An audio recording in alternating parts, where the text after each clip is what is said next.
2000 साल का इतिहास 200 के नोट में, तो 1000 साल का इतिहास 100 के नोट में। सभी समय सभी आर्किटेक्चर को छापा है हमने अपने नोटों में। तो फाइनली सांची यहाँ से लिया हुआ है। ये वो किताब है जो ईसा के पहले लिखी गई, और वो भी एक सिंगल पत्थर में। ये जमीन से लेके आप ये वर्टिकल जितना भी पिलर होगा एक ही पत्थर में बना हुआ है, एलिफेंट के ऊपर तक। चित्र से अपने अतीत को इजीली इसको हम पहचान सकते हैं। इस चित्र में क्या कहानी छुपी हुई है, और चारों तरफ लोगों के चेहरे हैं। बिल्कुल बुद्ध देव के लिए बोधि वृक्ष उनका आसन दिखाया है। मतलब हमारा अतीत बड़ा गौरवशाली था, बहुत गौरव है ना। अब देखो चारों तरफ पब्लिक भगवान बुद्ध को सुन रही है, हाथ भी जोड़ के देख रहे हैं आप। बिल्कुल अब इनके चेहरे देखो, इनकी पगड़ी देखो, इनके पहनावे में, इनके हाथों में कड़े देखो, इनके कानों के कुंडल देखो, इनकी पहनी हुई धोती देखो, और शरीर काफी हेल्दी दिखाई दे रहा है। संपन्न लोग हैं, और बैठे हुए कुशन पे तो वो भी थोड़ा दब गया है यहाँ पे। बिल्कुल ये जो चित्र है हमें ईसा के पहले हमारे लोगों का क्या जीवन था, शरीर से और रहने के लिए महल से जी इंसान की संपन्नता कहाँ दिखती है? वहीं दिखती है कि स्वस्थ शरीर है, अच्छा खासा पहनावा है, अच्छे खासे महल है, मल्टी स्टोरी पैलेस है। और क्या दुनिया अपना डेवलपमेंट इसी से दिखाती है कि हमारे यहाँ बहुमंजिल इमारत बनी है, बड़े बड़े नगर बने हुए, बड़ी बड़ी गाड़ियां हैं। यही हमारा, और ये हमारा अतीत है।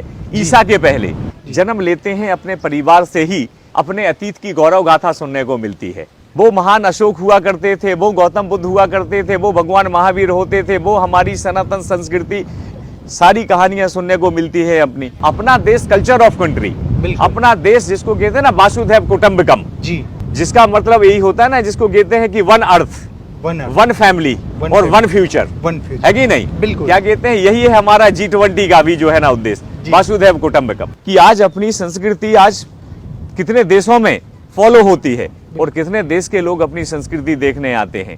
अगर आप सोचते हैं कि भाई मैं साइंटिफिक कुछ करना चाहता हूं, साइंटिफिक भी है।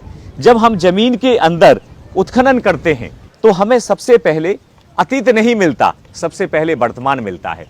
आप कहेंगे कैसे? कि जब हम खुदाई करेंगे तो जो वर्तमान की चीजें वो सबसे पहले ऊपर की मिट्टी की लेयर में मिलेंगी जी, मध्य युगीन भारत की बीच में मिलेंगी, मिडिवल पीरियड, और सबसे एंशिएंट सबसे नीचे मिलेगा, क्योंकि हर बरसात में एक मिट्टी की लेयर आती है। बिल्कुल इतिहास नीचे से ऊपर आता है और खुदाई हम ऊपर से नीचे करते हैं। तो सांची से हमने जब एक्सकेवेशन किया तो 12वीं शताब्दी AD से लेके 3rd सेंचुरी BC तक का मिला। तो क्या करते हैं हम, एक्सकेवेशन करने के बाद हम लेयर मार्किंग करते हैं, कौन सी चीज कहाँ मिली। जब हमने यहाँ पे उत्खनन करवाए तो हमने यहाँ देखा कि यहाँ पे मिडिवल पीरियड में मेटल का बर्तन यूज होता था, और एंशिएंट अशोक के समय 3rd सेंचुरी BC में PGW पेंटेड ग्रेवियर पॉटरियां, मिट्टी के बर्तन मिलते हैं चमक वाले। बिल्कुल रेड कलर के मिलते, ग्रे कलर, ब्लैक कलर के मिलते हैं हमारे लिए, है ना जी। तो क्या मिलते हैं हमें, मिट्टी के बर्तन मिलते हैं। तो हमें पता चलता है कि भाई ये मौर्य कालीन है। और जब नेचुरल सॉइल निकल आए फिर उसके बाद में कुछ नहीं मिलता, जितनी ह्यूमन एक्टिविटी हुई है वो मिलता है हमें। तो सांची से हमें 1500 साल का इतिहास मिला है। तो जो हमें एंटीक्विटीज मिलते हैं उसी से हम कार्बन डेटिंग करवाते हैं, चाहे वो कोयला मिले, चाहे लकड़ी मिले, चाहे कोई धातु मिले, उससे हम कार्बन डेटिंग, तो उससे एक्चुअली तिथि निकल जाती है कितना पुराना है। हम देखते हैं कि ये ओपन में है, बरसात की गर्मी भी इसको झेलना है जी। देख रहा है ये बाहरी हिस्सा है, कोई कवर्ड कैंपस नहीं है। पूरा बरसात, पूरा गर्मी, सब कुछ आता है, इरोजन होता, वेदरिंग होता है। लेकिन हम वेदरिंग होने के बाद भी देख रहे हैं इतना क्लियर। तो समय समय पे इसका केमिकल कंजर्वेशन, साफ सफाई सब कुछ होता है, काफी समृद्ध हुआ करते थे। और उसके प्रमाण सांच को आज क्या जो सामने आप देख रहे हैं वही देखो,